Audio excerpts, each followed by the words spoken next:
Bon, comme nous avons constaté, moi, dissoudre le gouvernement Sénégal depuis vendredi. Bon, depuis vendredi, bon, samedi, dimanche, nous avons à ce que nous avons un gouvernement. Mais jusqu'à présent, lundi, mardi, nous avons un gouvernement. Bon, ce qui waral moy politique bi nga xamanteni dafa dugg ci lépp te Sénégal ñun constaté na lépp lu ñuy def politique moom mooy jël devant yi moo tax amaguñ gouvernement. Bon comme Macky Sall désigné ne Amadou Ba moo nekkoon premier ministre libéré wu ko mu reconduiraat ko ne ko mu former gouvernement Amadou Ba moo war a consulter ñi nga xamante ne ñoom lay liggéeyal xëy na nag liggéey boobu wala ñu war a consulter ak gouvernement bi ni mu ko war a former ak fi ñu jëm ak par rapport ak ak ni mu war a nekkee premier ministre ba pare nekk candidat du Sénégal moo waral mu am lenteur.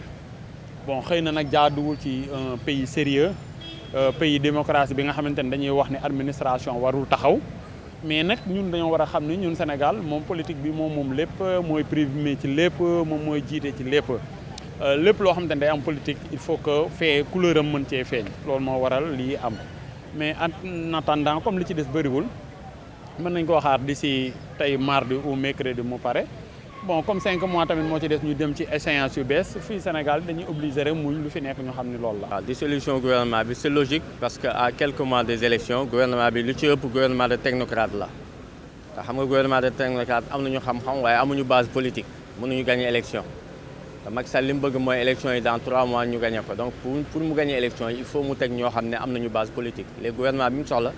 C'est un gouvernement de politiciens des gens qui ont nit mënuñu wàcc ci terrain bi gagneel ko élection yi ñoom la soxla ñu moo tax c'est logique. waaw li tax mu yeex dafa am quelques difficultés parce que bul fàtte ne ñi nga xam ne ñoom la Benno Bokk Yaakaar dafa am ay problèmes en ce moment parce que parti ko composé dafa am ay gars yu ci nekk yoo xam ne nanguwuñu jàppale Amadou Ba daal dafa am ay difficultés ci biir des partis comme le PS comme l'AFP dafa am ay dissidents yoo xam ne dañu ni ñoom 2 mandats la ñu seqoon ak Macky Sall 2 mandats yi jeex na ñoom seen jaan wàcc na daal ñoom dañoo bëgg a demal seen bopp waaw léegi nag ñu bëgg leen forcer nag yóbbu leen noonu loolu mooy ni difficulté yi Macky Sall est en train d'arrondir les angles ñu waxtaan ci suuf pour defaraat daal ba tax na ba région de Thiès Mame Bounama Sall lañ fi teg président du comité électoral PS la pour calmer les ardeurs quoi pour gars yi nangoo continuer ak moom daal loolu moo tax mais difficulté yi daal c'est normal parce que aussi ñi ngi fi teg ñoom la ñu jox fonds de campagne yeeg yooyu il faudrait que seen xol leer ci Amadou Ba daal il faut que ñu nangoo liggéeyal Amadou Ba fay ko jàppale pour mu gagner donc ce sera pas facile donc il faut mu xool leen xoolaat leen segg ko seet ba xam ne ñi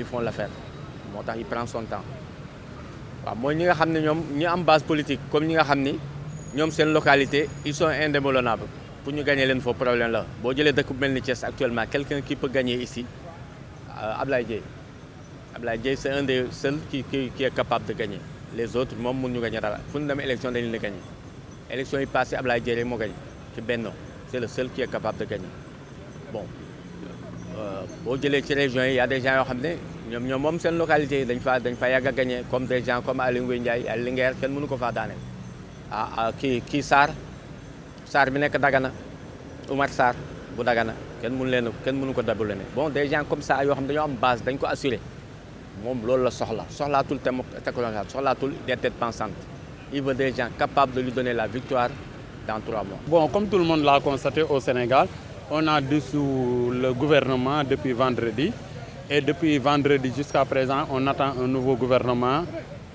pour la continuité de l'administration sénégalaise. Mais comme tout le monde l'a aussi su, que c'est la politique qui prend le dessus sur tout le monde. On est en train d'avoir des lenteurs pour former un gouvernement à cause de la politique. Il y a des paramètres à suivre, il y a des faits à faire. C'est pour cela qu'on est là jusqu'à présent, bon, sans avoir un gouvernement. Mais je crois que d'ici mercredi, pour le premier conseil des ministres, on aura un gouvernement. En attendant de savoir ce que le gouvernement va faire. Deuxièmement, on dit que qui sera le premier ministre. On a déjà cité Amadou Ba comme en tant que le chef de gouvernement qui va reconduire une autre équipe.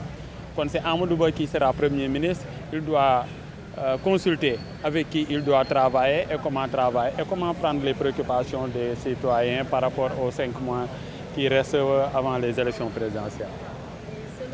Parce qu'il y a des paramètres politiques. On a besoin de savoir avec qui on va travailler, quelles sont les personnes à mettre, quels sont les gens avec qui il doit travailler. Mais s'il s'agissait d'une administration dure, le jour où on aura dissous, le vendredi dissous le gouvernement, le samedi, dimanche, on aura à mettre sur place un nouveau gouvernement parce qu'ils n'ont pas de temps à perdre. Mais comme il y a de la politique dans toutes les sauces, c'est pourquoi on a eu une lenteur aussi administrative. Je m'appelle Mamadou Diawara. Je dis qu'actuellement, le remaniement ministériel est une suite logique de ce que Macky Sall veut faire parce qu'il lui reste 3 mois pour les élections. Il veut un gouvernement politique et un gouvernement de combat. Il veut mettre des gens capables de gagner dans leur localité. Si chacun gagne dans sa localité, le parti gagne partout. Donc c'est logique. C'est pourquoi il prend son temps, il met du temps à mettre en place l'équipe. Parce qu'il veut une équipe de combattants, des gens capables de gagner et qui sont aimés par leur population. Et c'est un peu difficile de nos jours parce que les gens sont coupés de leur base. Même s'ils sont des intellectuels, ils n'ont pas de base politique. Bon, c'est pourquoi il y a des difficultés à mettre en place la nouvelle équipe. Ouais, vous savez que Benno Bokk Yakaar est composé de plus d'une centaine de partis. Ces partis-là commencent à... Il y a beaucoup de ces partis-là qui commencent à avoir des remous au sein de ces partis-là, comme le PS, l'AFP. Il y a des mouvements de rébellion là-dedans. Donc il faut maîtriser ces mouvements-là, ces humeurs, essayer de les tempérer, essayer de remettre de l'ordre dans ces partis-là. C'est difficile.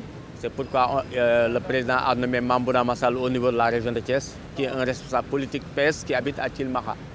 D'habitude, les élections sont gérées par monsieur Dr Augustin Tine de Fandène. Il a toujours géré les élections. Pour la première fois, Macky Sall met un PS au niveau de la région de Thiès. C'est pour mettre tout le monde d'accord, pour que tout le monde mette la main à la pâte et que les gens acceptent de se battre pour Amadou Ba. Ce n'est pas facile. C'est pourquoi il prend son temps. Il veut mettre des gens sûrs qui vont mouiller le maillot, qui vont faire gagner Amadou Ba. Ils peuvent dire oui du moment des lèvres, mais au fond, ils ne se battent pas. C'est pourquoi il est en train de choisir les hommes qui sont capables de se battre pour Amadou Ba. Ça va être difficile, mais peut-être qu'il va y arriver.